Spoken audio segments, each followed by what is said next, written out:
বিশ্বনবী বললেন, ছোট ওই জান্নাতের দিকে যে জান্নাতের বিস্তৃতি আকাশ জমিন বিস্তৃত।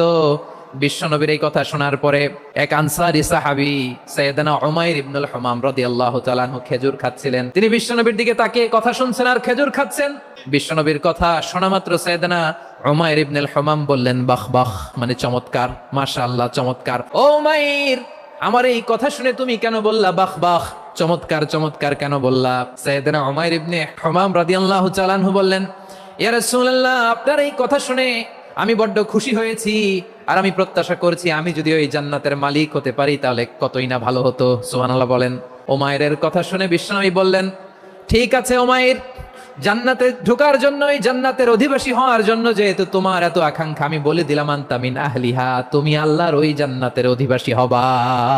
যখনই বিশ্বনবী বললেন জান্নাতি, সাইয়েদনা উমাইর রাদিয়াল্লাহু তাআলা আনহু খেজুর খাচ্ছিলেন আর মনে মনে ভাবে, বিশ্বনবী যখন ওয়ারেন্টি দিয়েছে, বিশ্বনবী যখন গ্যারান্টি দিয়েছে আমি জান্নাতে যাব, তাহলে হাতে তো এখনো 3টা খেজুর বাকি।